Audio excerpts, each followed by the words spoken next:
Today, the Be Different podcast is with Nate, Ryan, and Aaron of 500 Miles to Memphis, and this is their Be Different Spotlight.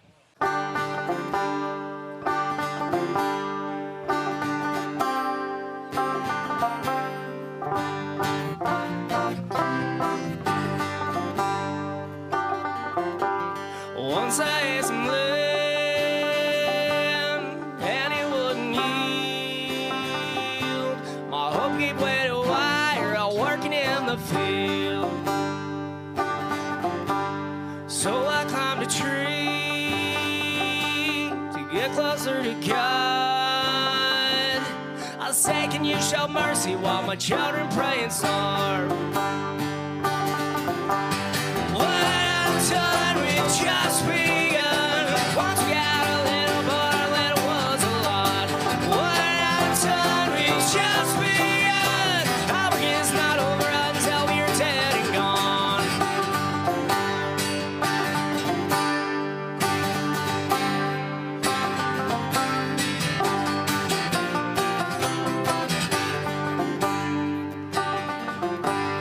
Once I had a love, but she had to leave.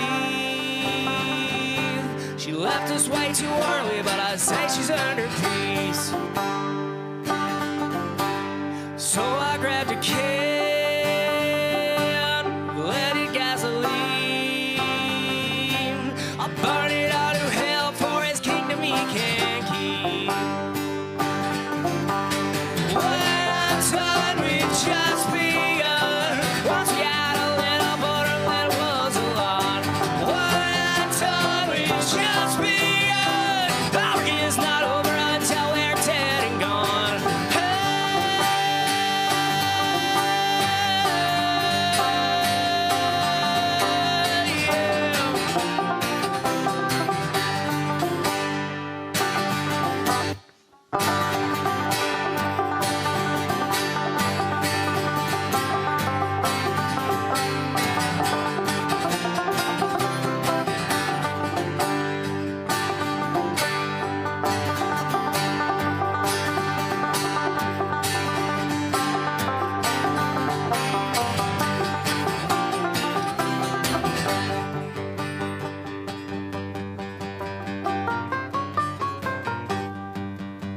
Well, I jumped in the river and washed it all away.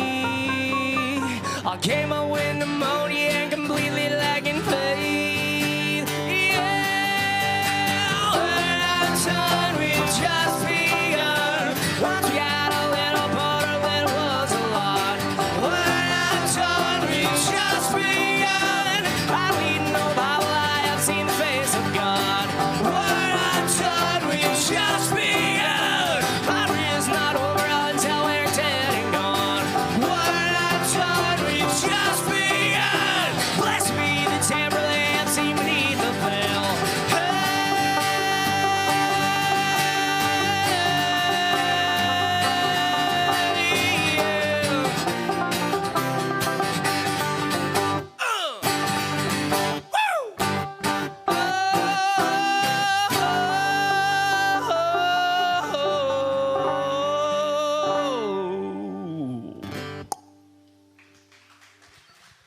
Thank you.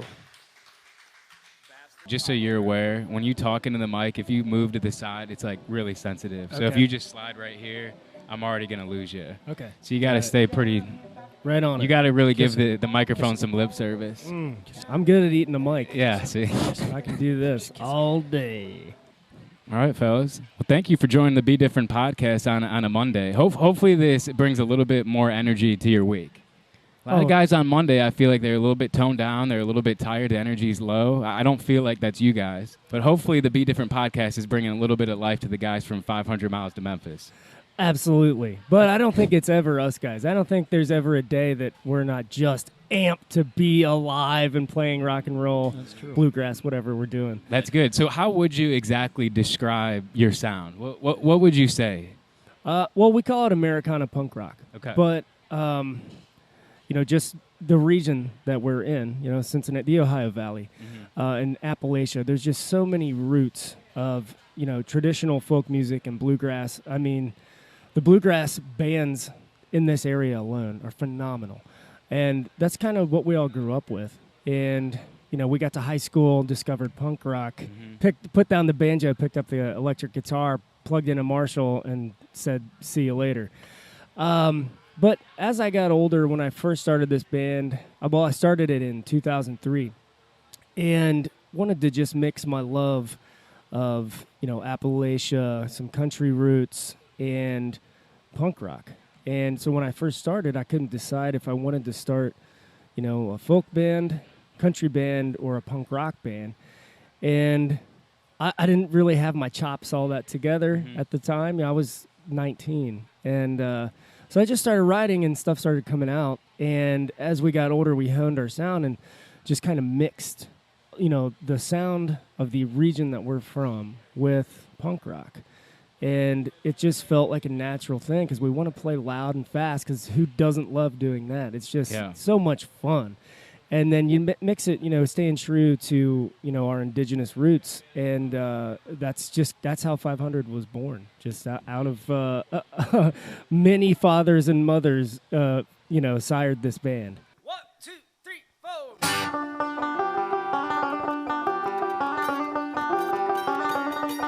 I took your name and carved it in a tree.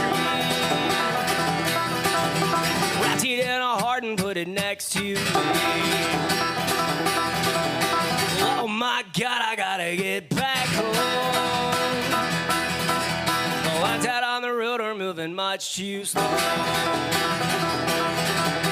Baby girl, you got my heart, it's right here and it's beating in my chest, my chest, in my chest, my chest. I got your name tattooed across my back from a handwritten letter that you sent me last. Oh my God, I gotta get back home. The lines out on the road are moving much too slow. Baby girl, you got my heart, it's right here and it's beating in my chest, my chest, in my chest, my chest. Let me slice it open for you in my chest, my chest. All right.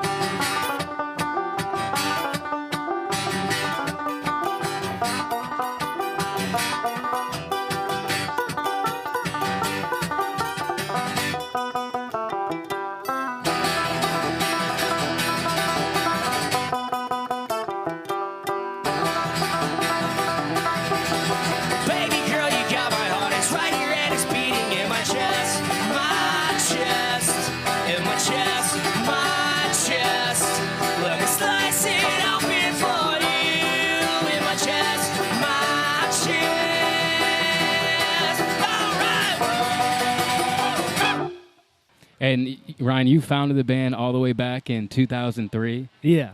So we talk about that initial process of forming the band. And Were then, you learning how to do three-pointers? What were you, 5? Yeah, Were you 5 years old? That's a good question because my background is on the basketball court. So from the age of about 4 years old till about 24, I took 500 to 1,000 shots every single day. So Oh by my God. 2003, I had already taken probably close to 1 million shots by that point. So you're like Steve Kerr. Yeah, similar to Yeah. Steve Kerr, yeah. And no Similar in stranger to size. practice. No, That is no. what it's all about. Yeah, that's right. You just got to continue day in and day out. That's key. Yeah. Because after I got done playing, I coached guys for about 3-4 years every single day. So I taught guys shooting for about 40 hours a week for 4 years after I played. So, How about that? yeah. Man. Yeah. There's so many parallels between that and music. I mean, obviously one is sports, one is music. But there are art forms involved, and there is a certain dedication involved to your craft, no matter what that craft is. And that is absolute. God, when I first started, man, I was terrible. And I don't think I'm anything great now. But I was so bad. I could barely sing and play guitar at the same time. But I still had a dream for this band. And I did it anyway and surrounded myself with good musicians. And then eventually got to the point where I was like, I can actually play this thing okay. And you just stay at it, and hours of practice every day. And the one good thing about music that's not with, basketball is I can do this till I'm 90. Very true. Hopefully. Where I couldn't, and the injuries really started to set in. And that's not, ACL, meniscus tear, hip fracture, hernia. You had a hip fracture? Yeah. Oh, my God. Yeah, all the way through. That sounds terrible. That's rough. Yeah, completely rough. So what's your practice regimen like right now for each of you guys? Well, me, in the evenings, I have 2 kids and a wife. And so at about 10 p.m., maybe 11 p.m. to about 1 a.m., I just plug in a guitar.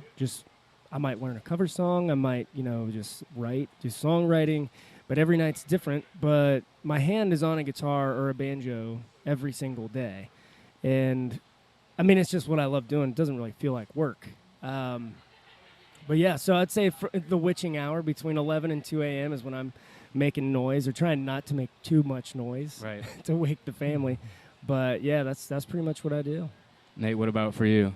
Oh, well, I joined the band like a year ago. Okay. I'm a lifelong drummer, and I started messing around with guitar back a couple years back now. It's been a while. So how did you enter into the band? Oh, boy. We're buddies. Band I had, he would jump in and play guitar with us here and there, and I don't know what necessarily triggered the opening, the position. Oh, we had a guy leave. Yeah, we had a high harmony singer, Josh Murphy, who left, and we played without him for a while, but then realized, man, there's a hole here. We need a high harmony, and I really would like mandolin. So yeah, I just called Nate, and we were actually I could in not the play studio. a mandolin, so I rehearsed last year. If I'm awake, I'm rehearsing 500 stuff. Basically, is how it goes. You can ask my wife; she'll tell you. All right, then I was talking to Aaron prior to the interview, but he has a pretty interesting story about how he met Ryan in the group, and it may date him and the band a little bit, but it sounds like MySpace actually was part of the reason how he's actually in the group right now. Yeah, I was cruising MySpace one day, and as we would do back then. Yeah, and came across this band and listened to I think "Sunshine and Shot Glass" was one of the first songs on your, how you have like top songs on your MySpace.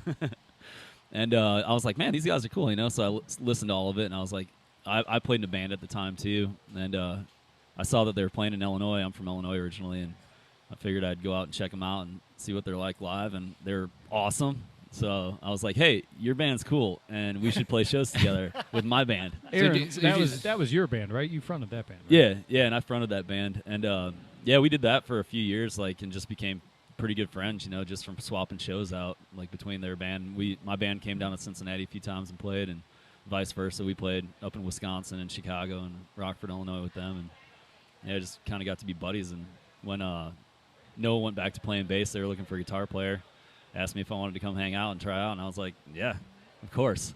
So So I'm trying to picture you. You went to the concert, and you didn't know anybody yet, and then afterwards, did you go and tap Ryan on the shoulder and say, hey, I want to be in your band? Or what was the first interaction like? No, I didn't even want to be in the band at the time. I just wanted to play shows with these guys because there wasn't any bands around my area that I felt like my band really fit in with very well at the time, too, because I was trying to do kind of like the more alternative country thing. These guys were the closest thing of what I could find at the time that was cool, that it's like, man, these guys are cool, this is what I want to be doing, kind of, It's a good match. Yeah, good match for yeah. you. So I just liked their music, and I wanted to play some shows with them, and it didn't really occur to me that I could play in the band until they asked me one time.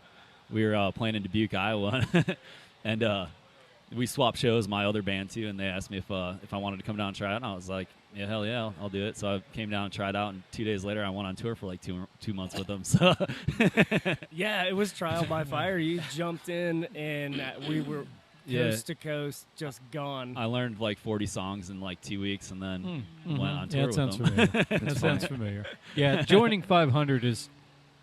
I think it's as close to it, and it's as close as music can come to actual playing a full contact sport. Yeah. Or getting jumped into a gang. It's a lot like that. They just kind of go, yeah, welcome to the stage. And it's not Hang tight. And it's not like you're trying to learn Brown Eyed Girl and stuff. Right, it's exactly. Like, yeah. It's like these are the chords, and they're all going to be different every verse and chorus, and you got to play them as fast as you freaking can. Yeah. So it's a pretty steep learning curve. Yeah, especially as someone who's not a musician like me, watching what you guys do up there seems so intricate and so advanced. I mean, I'm like blown away by you guys. The first time I saw you guys was on Saturday, and then I saw you again today. Let him go with that. Yeah, hey, I'm building you guys up here right now. I'm serious, but no, you guys are incredible. I mean, the talent that you guys, with the number of guys that you're doing it with, is incredible. Oh, and we're a family too. The story that Aaron was telling. I mean, it was a long time ago. I mean, it was 2009, 2010. Yeah. I've known you guys probably since 2006 or 2007, and I think 2010 is when I started playing in the band. The end of 2010. Yeah. Well, talk to me about all the touring and all the cities that you have been to, because I think a lot of our listeners, I mean, we're not going out on tour. Like what is that like? I think a lot of the audience would be interested in. Oh, man, I can tell you, as a young man, it is the greatest experience ever. Mm-hmm. I grew up in a small town, and, I had hardly every time I got a chance to go downtown to Cincinnati, my mind was blown. And so when I graduated high school, me and a buddy packed up and moved to Dallas with an idea of starting a punk band in Dallas. And, that didn't work out and whatever, but it was my first time getting away and just life on the road. The best movies and TV shows involve traveling. Like, why is the X-Files so amazing? Because they're in a different city every day. There's a different setting. There are different characters. It's new. It's fresh every single episode. And that's what being on tour is like. First off, you get to see, our beautiful country, and you get to meet new people, different foods, accents, just ways of life, and it really broadens your horizons. And, like I said, as a small-town kid, man, I didn't know what the hell I was getting into. And my whole world opened up, literally. And, oh, God, it's just like when you're going on vacation. The best vacations are the road trip vacations where you drive across the country. And that's what I have done with my best friends for going on 17 years now. Like, it's been nonstop. It's been wonderful. But, there's also a dark side. There's, drugs and alcohol. There's addiction. There's, just being poor. We lived in a van for, most of our career. And on people's couches, pretty much. Yeah. And the kindness of others. And eating, canned beans, 55-cent canned beans. Dollar menu at Taco Bell. That's it, man. And every now and then, but also, you get free beer every night that you play. There are your calories for the day right there. So it's very easy to fall into bad habits. And, well, it's easy to fall into alcoholism. And see, 3 out of the 6 of us are in alcohol recovery. Really? And, I've been sober for 8 years. My drummer's been sober for 2. My bassist has been sober for going on 2 as well. I was usually the DD. So. Yeah. That's why we had him join, because he was so responsible. Yeah, Aaron didn't join for his talent, but his ability to DD late night. That's good. Wrangle cats. Yes, wrangle cats and pick them up. You can pick them up. You're big. You can pick them up. I can pick them all up and put them in the van. Yeah. I can only imagine, like, night after night playing and then having free drinks passed on to me at all times. And when the band comes in, everybody wants to party and play with the band, and you got to be the life of the party the whole time. And then once you get on stage, your adrenaline's pumping, the energy's there, you get the crowd going, and you just want to continue it almost every single night. Like, I don't know how I would be able to contain myself and stop myself from going out every single night. Well, you actually somewhat understand, playing in the arena and the crowd cheering, like, you get that. Yeah. Like, that is... It's an adrenaline rush. Yeah. It really is. Yeah, you're performing, doing your craft. You have people... being entertained by what you're doing. And if you aren't in that position, you don't understand how addictive that can be in itself. So when you lose that, man, you can go into a deep depression. And there was like 2014, 15-ish, I kind of just stopped playing and, focused on family, and that was awesome. It was great. I got married, had kids, but there was this gaping hole in my life that could not be filled any other way than performing. So called the dudes and just said, hey, let's do another record and let's get back on the road and do this thing again. And here we are. We just released a new album this year. Been hitting the road hard, and life's good. It's definitely you got to walk a line between family man and music, and it can be really tough sometimes. But for those listeners out there that know what I'm talking about, it doesn't have to. Those two things don't have to oppose. You know, like you can find a middle ground that compromise, and there is a way because I'm doing it, and there's a way to do it. It almost seems it's called go to bed. Go to bed out on the road. Go to bed.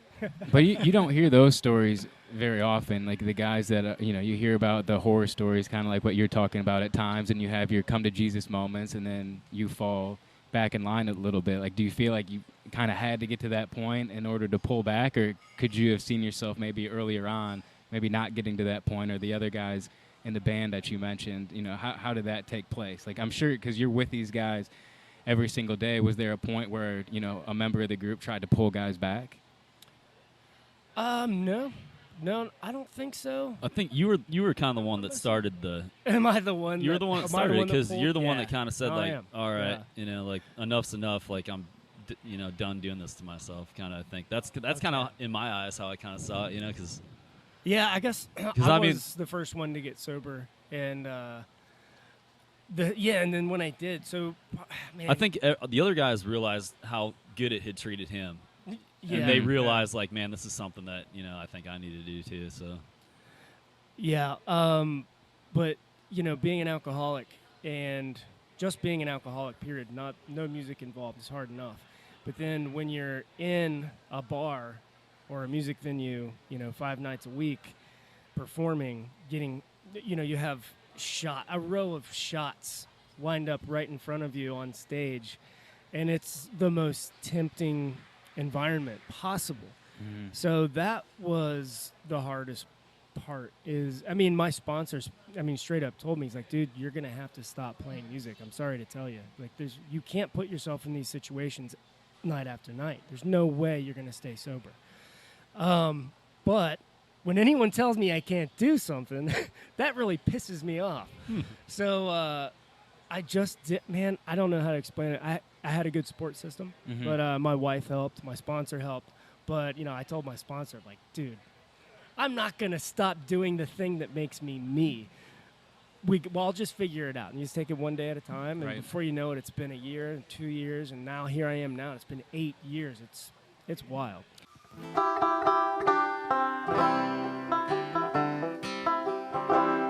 Pull the car over now. There's no way you can see the waves crashing under you. Feel the salt air on your cheek.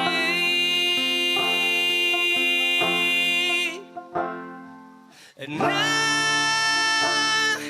won't forget you. Won't forgive, and I'm not expecting you to. No way you would complain about the rain if not for the sun. Like Cain, I was too late, 'cause I'm a bastard to you.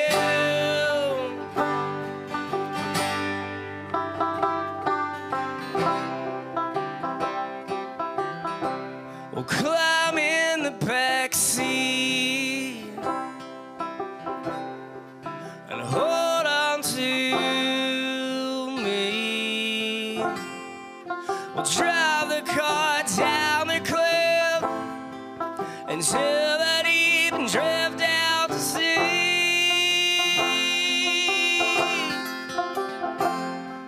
And I won't forget you. Won't forgive, and I'm not expecting you to. No way you would complain about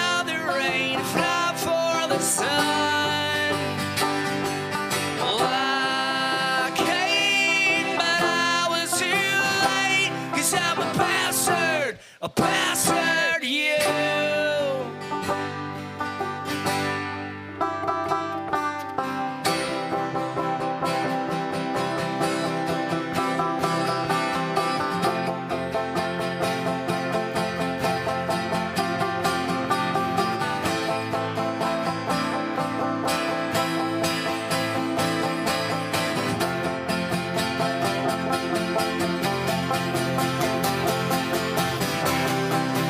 Where were you?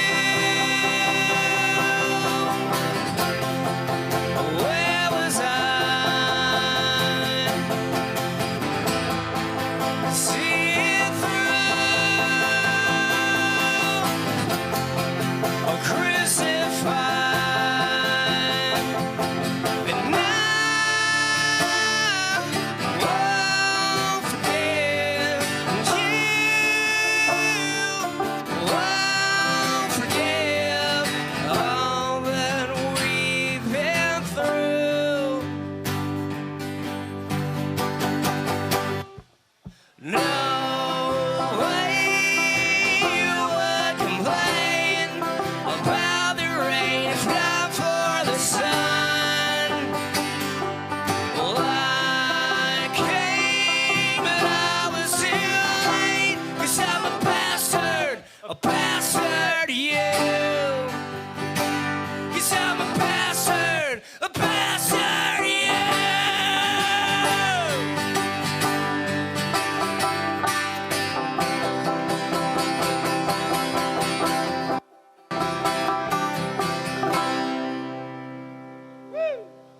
And you guys have the new album out. I believe this is the 5th studio album, if I'm remembering correctly, hopefully. Right. And so how can listeners find you guys? Like, what is the best place for them to go to find 500 Miles to Memphis?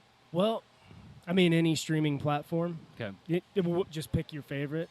I mean, honestly, from a numbers standpoint, it helps us more when people buy the record off of our website and then stream us on Spotify, because that way we get paid for the streams, and you've bought the album. So it's a win-win for us. Or the vinyl. Buy the vinyl, stream us on Spotify in your car. That's Okay. like, for any, I mean, that's across the board. If you really want to support an independent band, buy their vinyl and then stream them on Spotify. I mean, buy anything really. You know, Yeah, support. sure, Wear yeah. a T-shirt. Tell people about the band. You know. Mhm. Yeah, word of mouth, 100%. Yeah. Okay, well, I got 5 questions, and we've been at Fretboard Brewing Company all day today. So you're the third group that's come in, I guess, today on a Monday, which is fantastic. But I got 5 questions. I'm going to rack them up, and then we'll let you guys get rolling. Does that sound okay? Sounds Yeah. good. Yeah. All right. It doesn't sound good that we're the last band, though. We weren't your first pick. Sometimes the last is the best. I mean, who knows? I guess it's up to the audience's discretion We're here. headlining the podcast. Oh, nice. So, Aaron, I'm going to question you with the first one here. But if someone was to listen to 500 Miles to Memphis for the first time, what song would you have them listen to and why? Oh man, this is tough. I mean, Screw this up. I'd say if you want to, probably the best representation of what we're doing right now would be off one of the songs on the new album. One of my favorites to play live is "Blessed Be the Damned." That's the title track off the album, but we have a couple singles that we put out for the album too that are really good too. But yeah, I think that's one thing that drew me to the band before I got in the band. Why I genuinely liked the music is because I can listen to an album from start to finish, and I don't hear a lot of bad songs, and that's how it was for me. You know, I don't know. That was from a fan standpoint before I was in the band. Say like 2006, 2007, I listened to All Sunshine and Shot Glass, and every song on it was awesome. And I was like, these guys are great, you know. And yeah, all the album, I don't know. Blessed Be the Damned. How about that one? Okay, no, that works perfect. That's my personal one. Nate, you get question 2 here. Okay. Okay, if you could see any musician, band, artist play, dead or alive, who would that person be for you? If I could see anybody play, dead or alive. His favorite bands he's seen like 400 times. Yeah, yeah, I've kind of accomplished this goal. Let me see. Well, I've seen the kind of review that goes around the country, and I enjoyed it so much. I guess probably Jimi Hendrix. Okay. I'd like to see, I've seen the Hendrix Experience thing a couple of times, and it's so amazing. And it occurred to me that at the time when I saw it the first time that I wasn't the biggest Hendrix fan, and watching the show, it occurred to me, well, in part because for me to really fall in love with the band, I got to see them live, and they got to kick ass. And if I can't have that experience, then I'm only going in so deep with them. And Hendrix, obviously, being gone before I was even born, I never got that opportunity. So hearing them, other performers do his stuff live in a live, big PAA concert environment was pretty revelatory. So I guess, for that question, I'd probably say Hendrix. All right. Yeah, I don't think you're going to get too much argument with that answer. I don't think I good. should. All right. Ryan, are you prepared? You're not nervous for those weren't too bad, right? No, those were pretty good. So you've played at a lot of different venues, right? In a lot of different cities. Don't even ask me my favorite. Are you going to ask me? You're going to make me pick favorites? Do you have a favorite or a favorite city to go to, maybe? Well, there's always the Southgate House. That's been our home. God, since I did my first show there when I was 16. I mean, I wasn't supposed to be in there. Right. And I had been playing there for years, and then celebrated my 21st birthday there, and the bartender was like, "What the hell? You're just now 21? You've been playing here for 5 years." So just for history and family's sake, Southgate House is family, and always will be. But as far as across the country, favorite venues, man, there's this place in Dallas called the Double Wide. That's awesome. The Milestone in Charlotte, North Carolina, which closed down. Did they reopen? Do you know? No. I'm not sure. We haven't been to Charlotte in a while. Leave it in the comments below. The Milestone in Charlotte for sure. I mean, the Roxy in L.A. Yeah. I thought that was a good one to put a notch on your belt at, I think. I don't know, just Dallas, Charlotte, California, anywhere. Well, I mean, yeah, it's really hard. It really is hard to pick a favorite. Every city's got phenomenal venues. Okay. I mean, it's Yeah, we played in the play. I got it. I don't want to name the city, and I'm not going to name the venue. But one of the weirdest experiences I ever had, Aaron, you were new to the band-ish. Yeah. And we were rolling through Montana, and we pulled up to this, what looked like two crack houses smashed together. And we get there, there's not one car in the parking lot. And it's like two double wides smashed together, and there's not a soul around for miles. And we were considering maybe we ought to pack up and just, let's just not even load into this place. Let's leave. And we didn't have anywhere to go. It's like, screw it. We'll just play anyway. And so we waited a few hours for, the bartender to show up and let us in. And we walk into this place, and it's a mess. I think it used to be a bowling alley. I mean, there's just garbage everywhere. The sound system was a joke. But we get on stage, and 15 minutes before we take the stage, it's like the entire town showed up. And it was freaking packed. Wow. And they loved us. And it was one of the coolest experiences I'd had on the road.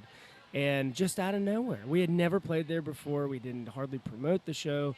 But it ended up being one of my favorite. It was the most unexpected experience. Is this a place that you go to yearly? We or? have not been there since. Okay, so I you've want only to been one leave time. that memory intact. All right, fair enough. We had a not as the bar was. What was the place we played when we made the? Was it Madison? Where did we play Milwaukee? with? Cactus where Club? No, it was the night before. Where was the first stop there? Oh, What's that? Racine. Racine. Yes, Racine. Wisconsin. That was cool. of a similar Yeah. vibe. Didn't know what to expect. It looked like it was just a restaurant they converted, put a stage at That one was- end of the yeah. room, and then Right. miraculously, I don't know. I'm sure the whole town didn't show up, but it felt like the most of unassuming- Well, the town came opposite in. is we were super late, so they didn't think we were showing up. Is that what that was? Oh yeah. So oh it's, yeah. it's okay. the Yeah, I inverse of remember that story. Yeah. All right, Aaron, you ready for question 4? All right, let's We go. only got one more left after this. All right. All right, what has your peak moment been as a musician? The highlight of your career at this point? Man, that's a tough one. I'm taking you down memory lane a little bit. I know, right? Yeah. I played in kind of a sort of popular pop punk band that was around the Chicago area, I guess, when all the cool pop punk bands were coming out of Chicago, like Fall Out Boy and stuff, and I got to play a lot of cool shows with all those guys and kind of become friends with them, at the time too, and that was pretty cool. But I mean, getting to go on the road with 500, like all the places that we've gotten to go, like just going on tour, it's like Ryan said, it's the best way to see the country. Like I feel like I can like pick up a conversation literally wherever I am with whoever I'm talking to and tell them like, oh yeah, you know, oh, have you been here? You know, like, oh, you're from there? Yeah, I've been there. You know, like that's the best part about it, kind of. You know, It's a good icebreaker. I feel like I should do sales. I think maybe because like I could probably sell anything to anybody because, you know, I could strike up a conversation about something. You know, the goofiest stuff or whatever. But yeah, I don't know. Just going on tour and seeing all the stuff was fun. Yeah, Making friends all over the country, and it continues because a lot of the people that we met on the road, I still see them because a lot of the guys that we became friends with, like in Texas and stuff, like they're still playing in bands or working with bands that are coming through Cincinnati. So when they're coming into town, I still get to see people like Jeter. He's the tour manager for Reverend Horton Heat, so I get to go to shows like that for free, you know, and just getting to be friends with all these people that we've met over the years, you know. All right, last question. Who wants it? Firing it off. Actually, I no. think we're all Technically, waiting to see what it answer. was. all right. So, advice for somebody that's just starting out. So, a young musician, just learning how to play, kind of getting the energy to go out and perform in front of people, maybe realizing that they have a talent. You know, what advice would you give for somebody that's just starting out? I think probably Ryan's got a deeper, more involved answer for this, I'm sure. I would just say do it. Don't let anything stop you from doing it if you can And not you're- be stopped. And you're Just gonna do it. suck. Everybody sucks Uh-huh. when they start. Everybody you know, sucks. like just keep doing it. Yep, you know? just do it. Practice and Life you know, is short. Get out and do what eventually you you love. Go do you might get good enough that people start to tell you that you don't suck that bad, and then you know. Man, he's not wrong. That's Yeah, just good. the exact story that I told about, you know, how I started. Yeah. You know, no one comes out of the womb a rock star. You know, we all have to work really hard to perform the way we do, and you know, it has to become second nature. And for someone just starting out, oh man, honestly, feel free to share my contact info because I really love talking to new artists. And if you have questions out there, I'm more than happy to answer because there are a lot of mistakes that I can help you not make.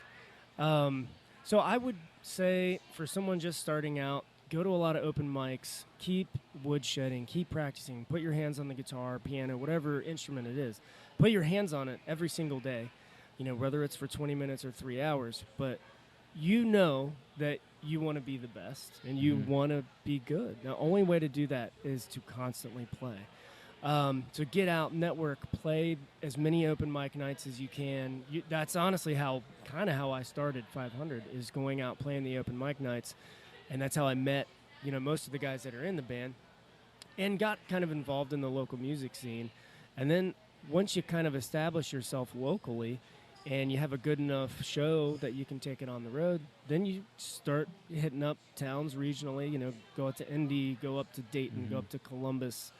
Well, we're from Cincinnati, so I'm just naming cities near us. But, I mean, that's kind of how you start, you know, you just baby steps. But it just takes constant work and practice. If you take your eye off the ball for a second, There you go. Nice. you cannot take your eye off the ball.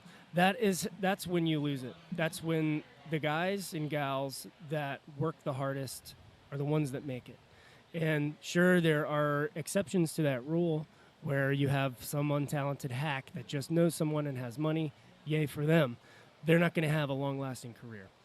The people that are truly talented work their ass off for it, and they don't ever stop. Even if they suck, you're going to get booed off stage.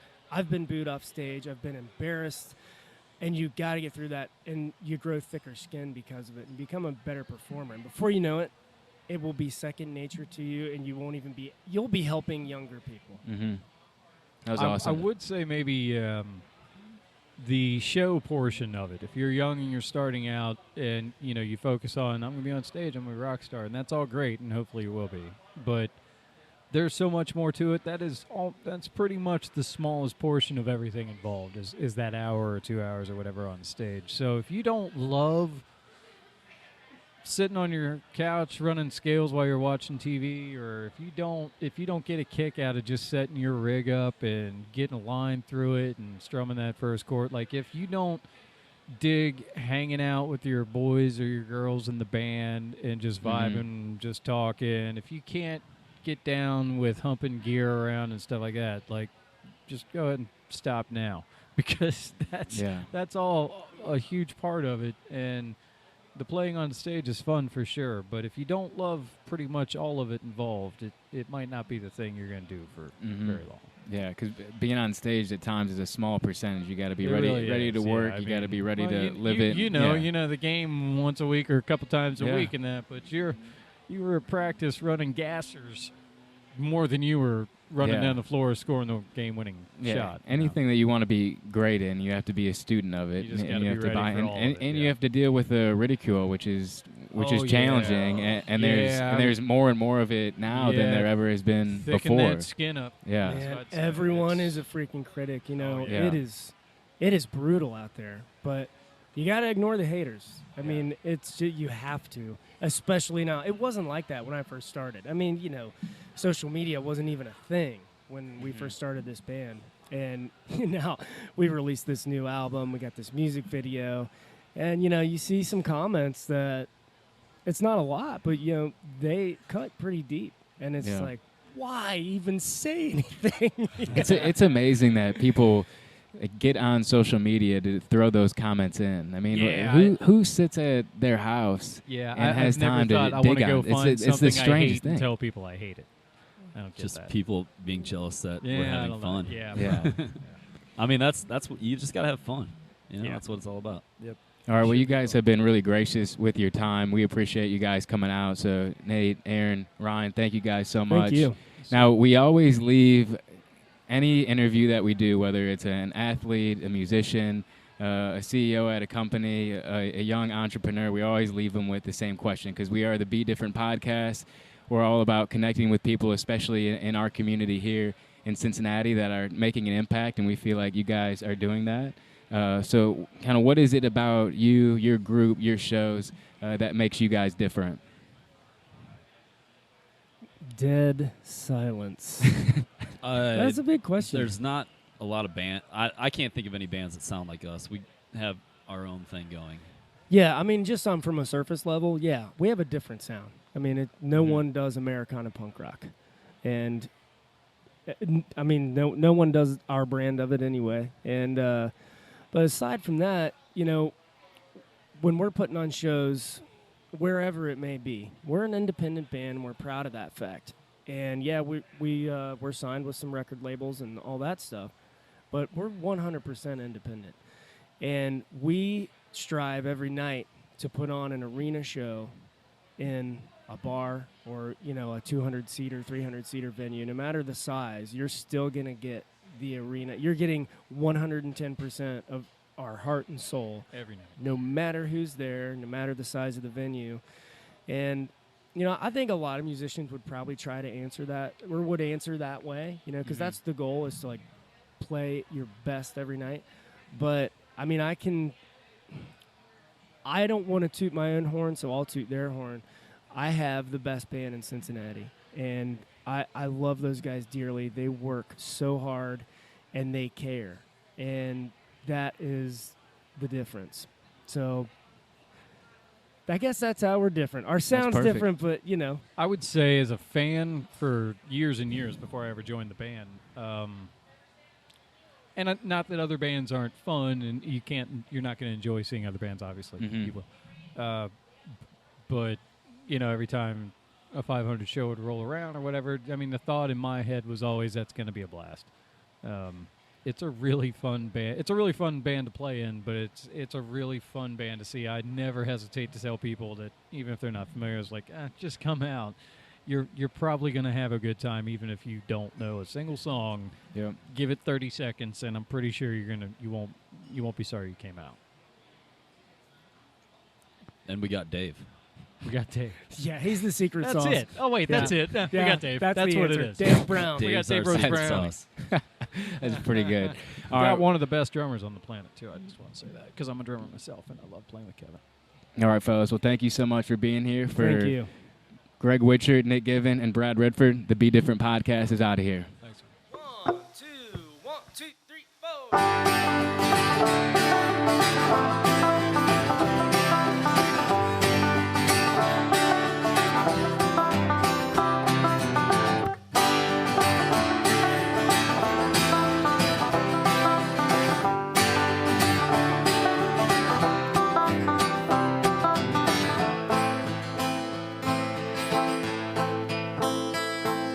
Sitting in a Mustang, does a line of cocaine, not thinking about the future, thinking about the past. There says if I did, we would be delighted to throw back off you with you. Tonight it's on, baby, gone, baby, gone.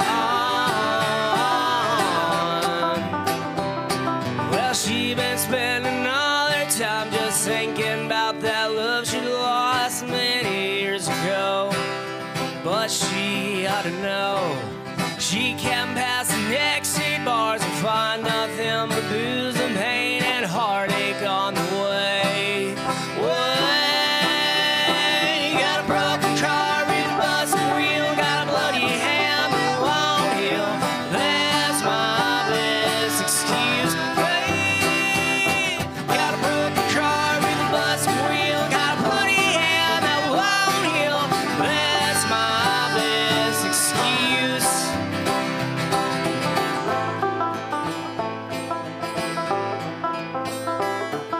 Well, I didn't say I'm past that point of caring about you anymore, but something's gotta give if you are gonna live up to the good time that you promised me. I know that I'm not gonna be around for very long. Got a broken car with a busted wheel, got a bloody hand that won't heal. That's my best excuse. Hey. Got a broken car with a busted wheel, got a bloody hand that won't heal. That's my best excuse. I get tired of sitting on this bar stool thinking about you. Thinking about you. Hey.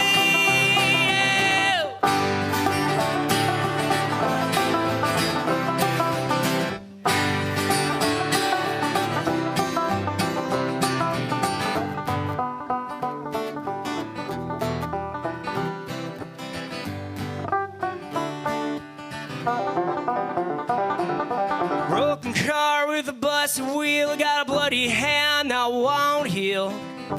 That's my best excuse. Yeah, got a broken car with a busted wheel, got a bloody hand that won't heal.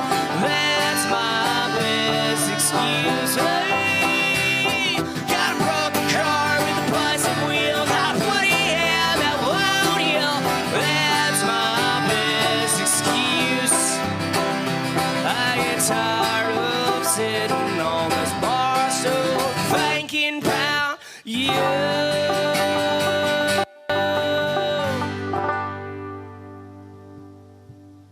Thank you. Thank you, podcast. Well,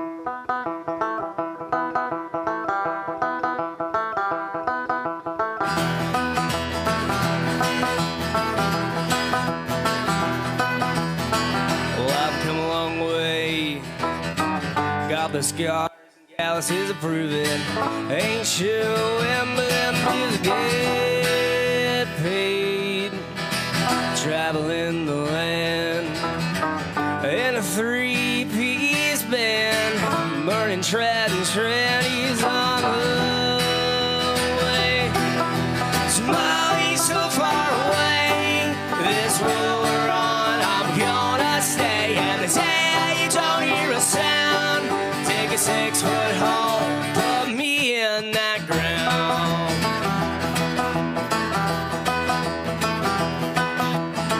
Well, I've got me a tip jar, this old beat up guitar. I play on another deaf ear, I might go insane. Well, there's a pair of blue eyes in the back by the pool table, all dressed in black and making way up from boys give 'em hell. Somebody's too far away, this road we're on, I'm gonna stay. And the day you don't hear a sound, take a 6-foot haul, put me in in that ground.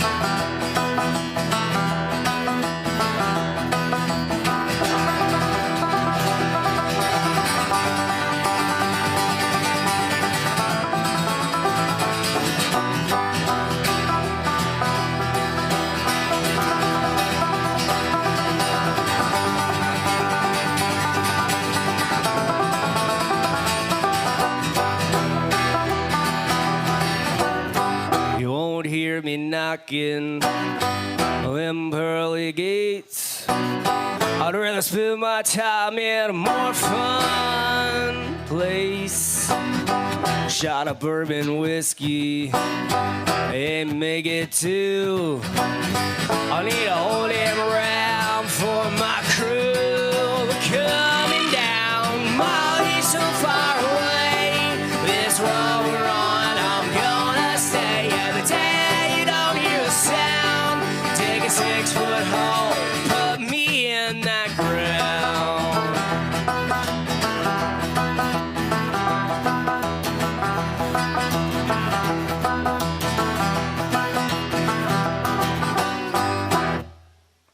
Now we're done.